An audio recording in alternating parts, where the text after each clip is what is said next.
Hello, everyone, and welcome to the 45th episode in our AI and You podcast series. Today is Saturday, March 6th, 2021, and I'm your host, Vikar Saidi.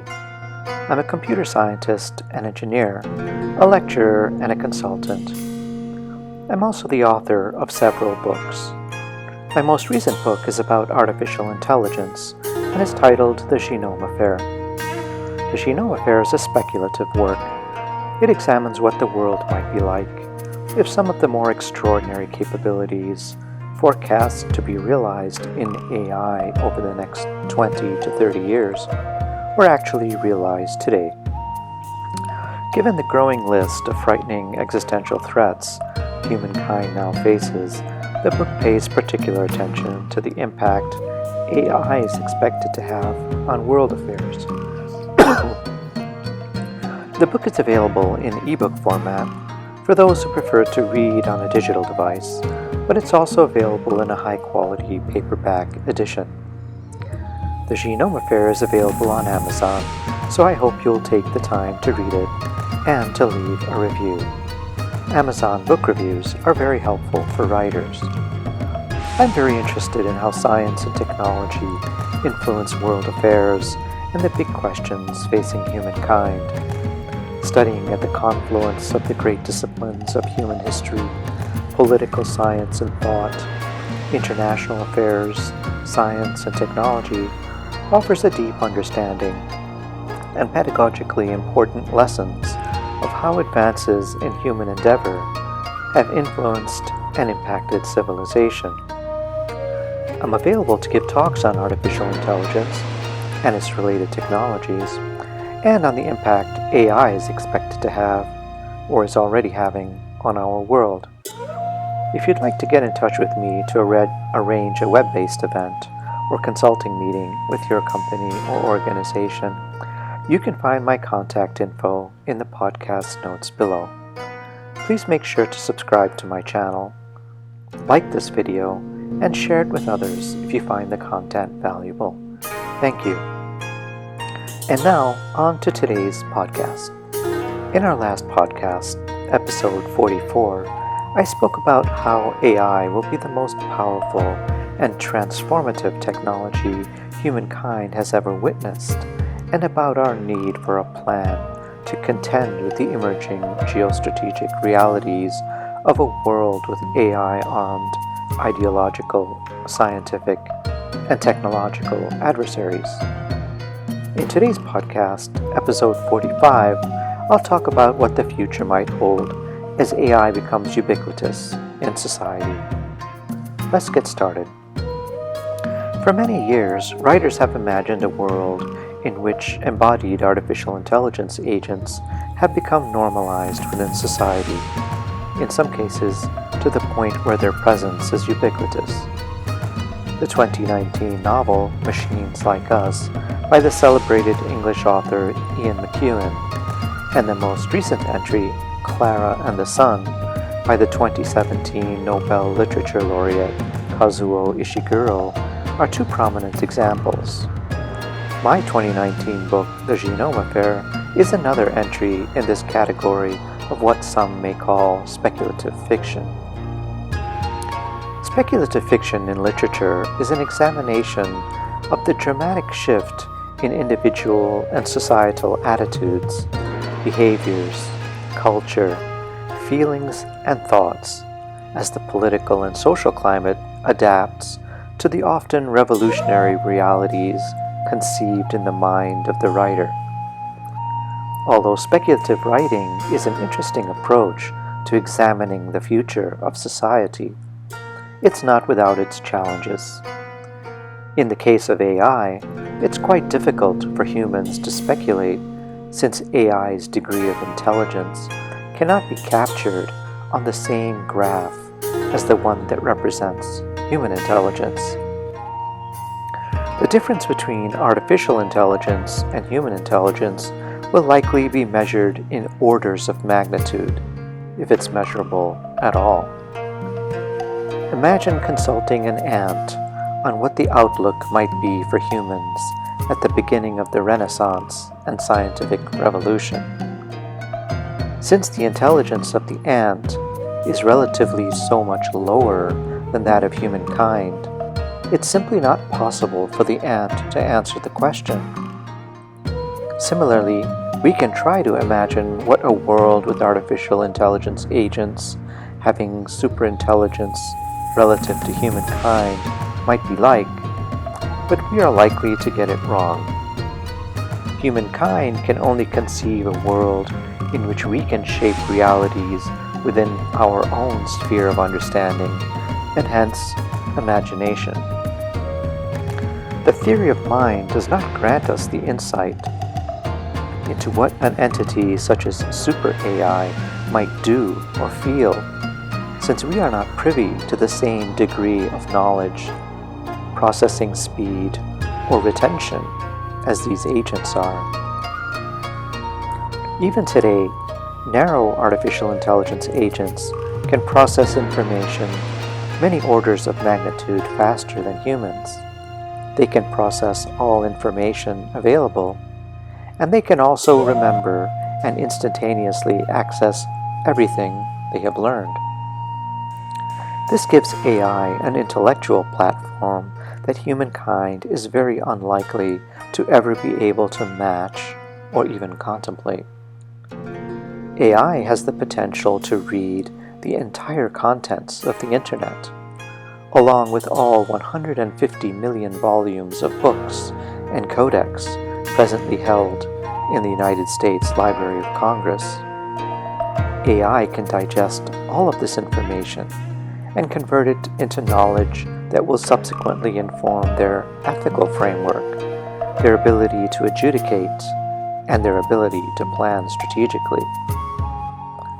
In summary, our understanding of human emotions, sentience, and theory of mind may simply not apply to artificial general or superintelligence agents. This reality makes it very important that humankind work together in the scientific and technological community, as well as at the international regulatory level, to ensure we remain in control of the development of AI. This will likely prove very challenging to achieve, but nevertheless, we must try. Otherwise, we may find ourselves immersed within one or more of the dystopian scenarios AI thought leaders, distinguished public intellectuals, and synthesists across multiple disciplines have warned us about. Already today, narrow AI agents are being deployed in applications that exceed human intellectual capacity.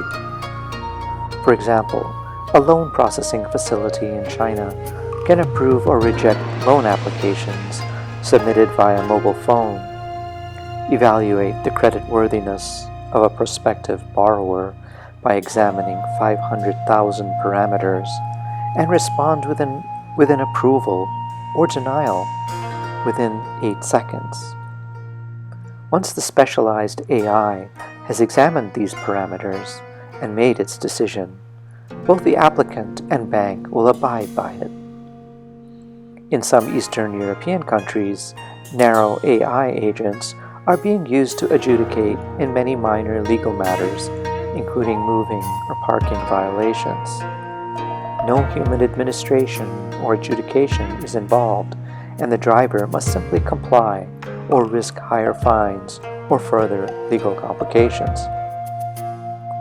The world we are so familiar with, and the relationship we have long held between dignity and work, is fast changing as well.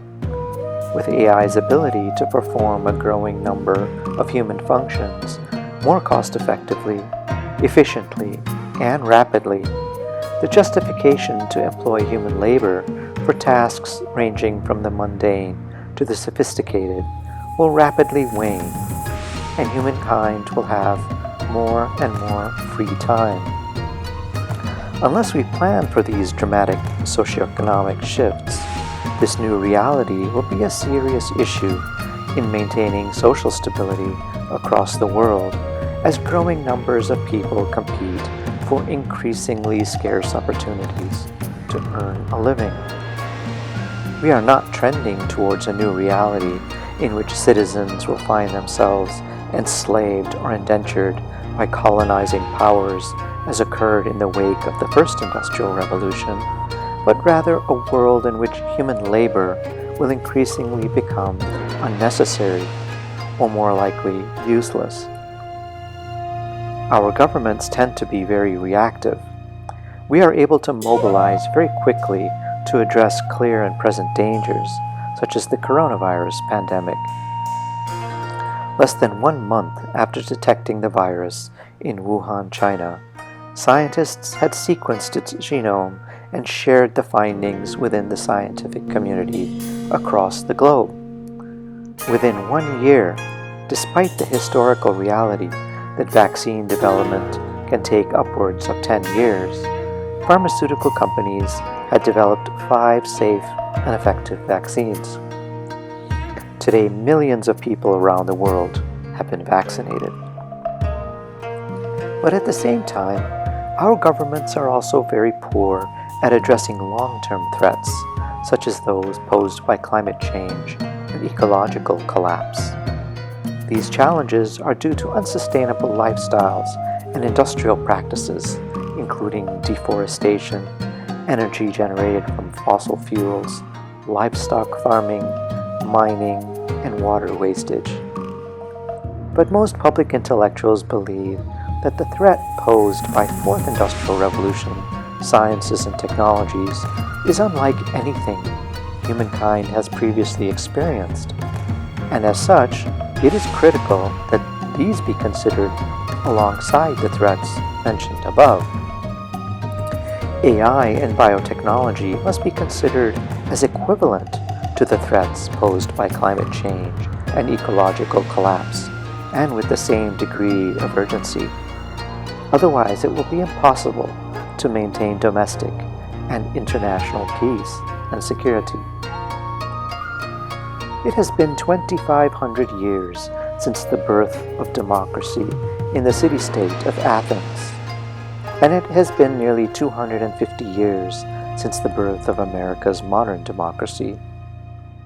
But even after the passage of so much time and the demonstration of what can be achieved under democratic rule, just 25% of the world's countries have democratic systems of government, about 50 countries. Around the globe, authoritarian regimes are strengthening their hand and trampling on human rights, while democratic regimes are waning in relevance. The wilting confidence of citizens living under these democracies is palpable as their lives become increasingly difficult and uncertain. As a result, they are regressing to old but familiar traditions that have failed humanity for centuries, but that are nevertheless still comforting in these times of confusion and great upheaval. It is an enormous challenge that leaders and thinkers within society must holistically and strategically confront. Otherwise, the society will fall back to a bleak future. Thank you for spending some time with me. I'm trying to follow the TED Talk format, and so I'm keeping these podcasts under 20 minutes. Let me know what you think. I hope you'll find these insights into artificial intelligence helpful, and I hope you'll read my new book, The Genome Affair. It's on Amazon. Until next time then, this has been the AI and You podcast with author Vicar Saidi.